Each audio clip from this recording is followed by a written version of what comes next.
As the sun comes up, the newsroom comes to life.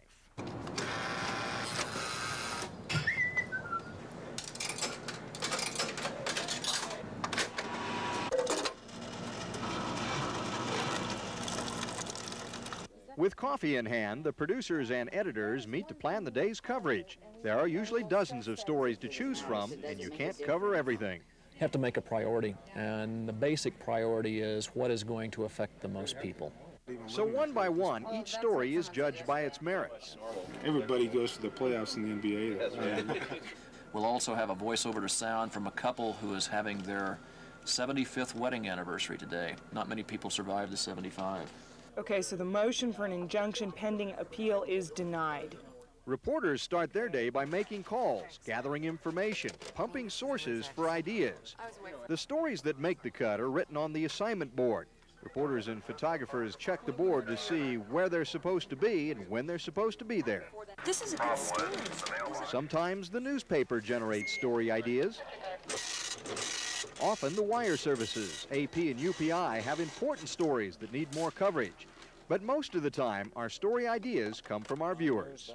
The people out in the community who call us in and tell us about a meeting that's happening that night, neighborhood issues, school issues, anything that's going on. Even if it's a fire down the street and they see the fire trucks and they say, hey, why aren't y'all out here? Or some story ideas will come in the mail. Every day we get hundreds of letters, news releases, and magazines. And there's lots of paperwork in a newsroom. A rundown is typed, listing every story in the newscast. It'll be changed dozens of times as the news of the day changes. Planning a newscast is often frustrating. From KUSA in Denver, this is 9 News, #1 in Colorado. Good afternoon. But once it's on the air, once you get to see our work, it makes it all worthwhile. Gary Shapiro, 9 News. Kerry Manley reports the fire broke out this morning and was a stubborn one to put out.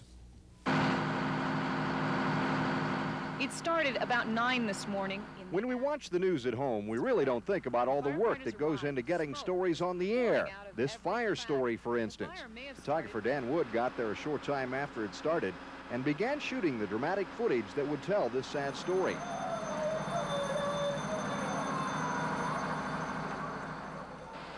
A second photographer, Manny Sotelo, and reporter Kerry Manley also covered the fire. A microwave truck was sent so Kerry could do a live report on the noon news.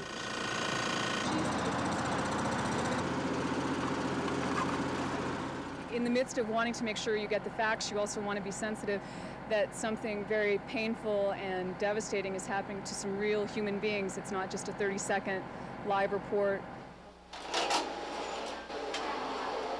Back at the station, Dan Wood was editing his tape, selecting the best shots to go with Kerry's live report.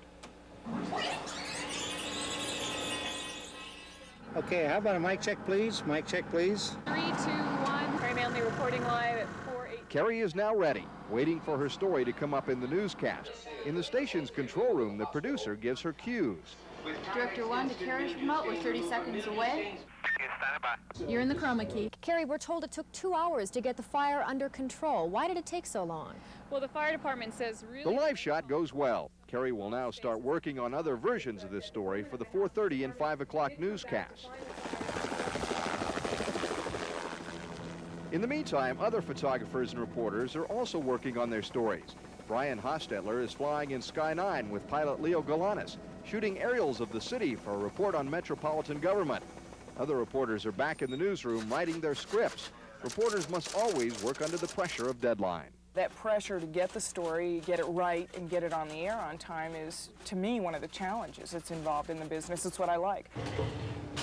Manny Sotelo finishes editing Kerry's taped report on the fire. He runs the tape back to the playback room just in time for the newscast. TV journalists are always watching the time.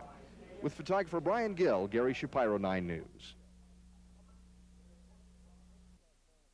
When things start falling apart in a newscast on television, it is the anchor's job to find a way to prevent total disaster. That's what they get paid to do.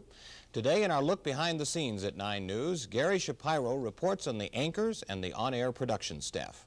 Take. Okay, monitor up. 2 go for monitor, 3 is single. Quickly, quickly. It'll be remote, 2 back. 3 minutes. Ready, 1. Stand by. Ready, switch, both mics.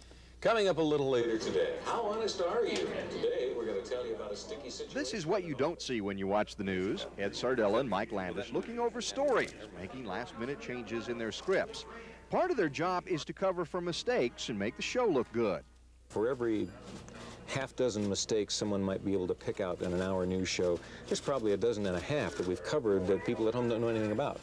That's really, as they say, why they pay those guys the big bucks. A crop duster plane crashed in Weld County near They read their copy off a teleprompter. It's reflected right over the camera lens. When late stories are breaking, anchoring can be a pressure-packed job. It's very much like batting in baseball. It's a total concentration effort.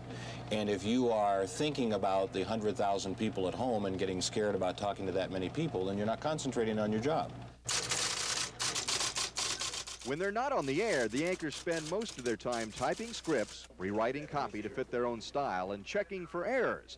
They spend far more time editing than anchoring. For the first time, the federal government has But it's their on-air presence and appeal that attracts viewers. They strive for acceptance, and they know without it, they could be out of a job.